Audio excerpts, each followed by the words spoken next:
If you're someone who wants to find out just how good your career can get and how much of a difference you can make in the pharma biotech industry, you are in the right place. Welcome to Your Worthy Career, the podcast for women building meaningful, high-impact careers in pharma and biotech. I'm Melissa Lawrence, career and leadership coach, organizational psychology expert, and the founder and author of Your Worthy Career. I spent over 12 years inside this industry in talent development across biotech and large pharma, and I've been coaching women in this space exclusively ever since. I bring you research-backed strategies, an insider perspective on what's actually happening inside industry organizations, and the perspective shifts that get you real results. Here we build careers that are meaningful, aligned with who you actually are, and positioned for the impact you're capable of making. Let's get started. Hello and welcome to the podcast. I hope that you are doing well. In Maryland here, it has been winter one day and summer the next, so it's really been all over the place. Now, today we're going to talk about AI, but maybe not the way that you would expect. Now, I've been learning a lot about AI tools this year, and it's been on purpose with a specific goal to eliminate the administrative and routine tasks on the back end of my business so that I can have more human touch points with you to protect my voice and to protect my thinking and the relationships that are really at the center of the work that I do. And I've been taking trainings on different platforms to help cut back time on research and repurpose my 6 years of content that I've been doing. As if you've been around here for a while, you know, between the podcast, the emails, the webinars, the trainings, the social media, I have a book now. And instead of always creating something new, which is so fun for me, I have to protect my time a little bit more. And so there are some really great pieces of content that I have taught over the years that really help you and have made a difference. And they just deserve to come back into the limelight. Also, something we've done in my business the last couple of years is really building more automation into onboarding and offboarding new clients. So what this means is instead of manually adding a new client to your client members area, we have an automation to immediately give you access when you enroll. So that helps you and it helps us. I have a private podcast for my clients, and we have an automation to add you to that so that you can listen right away. Same with evaluations. We evaluate your progress each month, and I have AI help with reminders that your evaluation is coming due and the link to it. So each client who's on their own path, on their own schedule, has personalized reminders and don't get lost, so their progress can continue to be measured and celebrated. These are some really great ways we've used automations and technology over the last couple of years. I actually even just built a new scheduled task where AI will tell me my priorities for the day based on looking at a number of different sources and tell me outstanding emails I need to reply to, reviews and approvals that my assistant might be waiting on, meetings that I have, and it really just sets my day with focus. It's been so helpful. So my goal is to cut down on those administrative tasks so that I can be focused on writing original content for you to learn from, delivering to my clients and increasing their results, and creating more touch points like retreats that will be inclusive only for my clients. So many exciting things to come. And here is what I've discovered kind of in this learning process. The faster the technical robots become part of our work, the more that human interaction matters. And I've seen this across the board in the industry. I've seen this with my clients that are getting traction in their job search, that are getting offers and promotions. I've seen this with women getting ahead for many, many years. Every week there is a new article about which roles AI are going to eliminate, which tools you need to learn, which certifications will keep you relevant. And every time I open any sort of platform, I'm inundated with the latest expert who wants to show me the way and another tech layoff headline. Like, it is just everywhere, right? And what you're seeing in company announcements and people that might be coming across in ads, everyone is just trying to capitalize on AI, good or bad. And that can create some anxiety. And I hear it from women across the industry all the time. And I totally understand when things change this fast. we can have an instinct to like hold on to the past or hold on to what we know. And that might be learning. That might be, okay, I'm going to learn the tech. I'm going to learn the tool. I'm going to try to stay relevant in a way that feels comfortable. And some of the people that I talk to are so focused on finding a job that won't get consumed by AI rather than focus on how they can be irreplaceable if it does. How can you be irreplaceable in the world of AI instead of trying to find the most manual role that AI can't yet replace? Or maybe you're doing the opposite and you're not learning AI at all. You're like resisting completely, pretending it's not there, hoping one day you just like wake up and it all went away. I think I definitely felt that way. I actually know that I felt that way for a period of time a couple of years ago that I was like, let's just see how this passes. Like, I don't really want to get into all of this. Both reactions make sense, but let me give you some data to consider. Now, Biospace, this is from 2025, they tallied to show how biopharma layoffs rose, and they rose about 47% year over year to roughly 42,700 affected employees. And those cuts hit major companies like Novo, Bayer, CSL, Merck. Bayer specifically eliminated more than 12,000 jobs since 2023. And so these cuts are happening across HR, regulatory, legal, medical, compliance, manufacturing. So when I tell you that like this threat and this anxiety is real, like I really want to honor that. Like, I'm not going to gaslight you and tell you these things aren't happening. They're happening. But here is what the data also says. According to industry analysts, AI is playing a secondary role to those layoffs. So AI is not the main reason for those layoffs. The primary drivers are the capital being tightened, like funding, patent cliffs, mergers and acquisitions, pressure, just innovation, pipeline failures. AI is changing how companies think about staffing, but it's not yet the reason that these cuts are happening at the scale that we've seen them.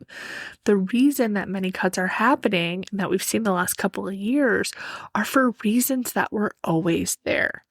Pharma was never a completely stable job where there was never any layoffs. Like I had worked in this industry, like 17 years now, and there's never been a time. The very first pharma industry company, it was a CRO that I worked at, they had layoffs, and that was in 2009. Like this isn't new, which means that the women rushing to learn every new AI tool because they think it's going to save their job, they're solving the wrong problem. And here is what I believe, and really what I've been seeing in my client work too.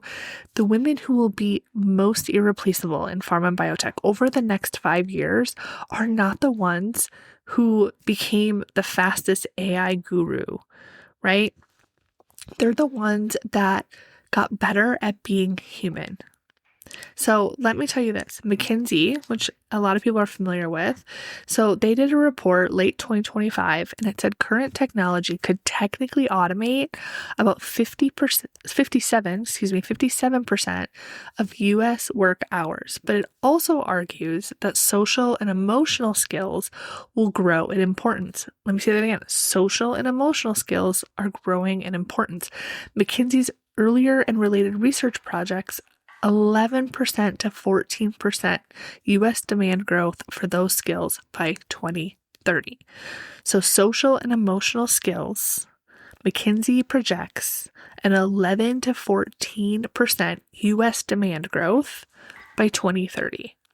Especially, now listen to this because this is important for you, especially for roles requiring empathy, leadership, communication, and similar human-centered abilities. These are things that AI simply cannot do.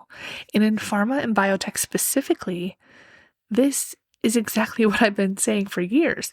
The judgment calls that do not have the SOP or protocol to tell you exactly what to do or are vaguely defined. The cross-functional meeting where you have 3 stakeholders from 3 different departments and 3 different priorities, and someone has to get them all to the yes so that you can get your project done on time.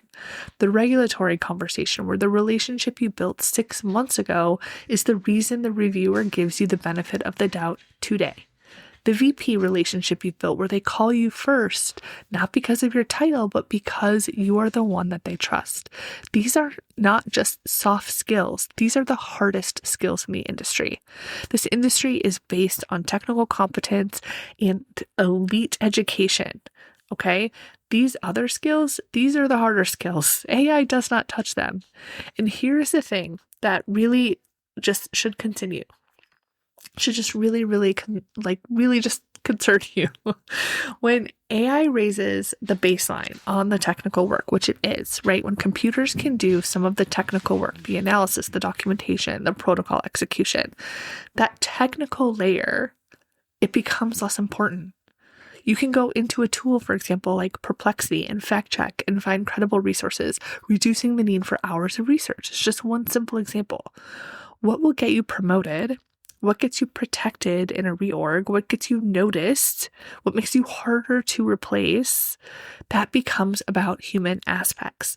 The things that make you, the things that make AI work better, be more accurate, the critical thinking, the team interventions, the leadership, the ability to communicate at every level.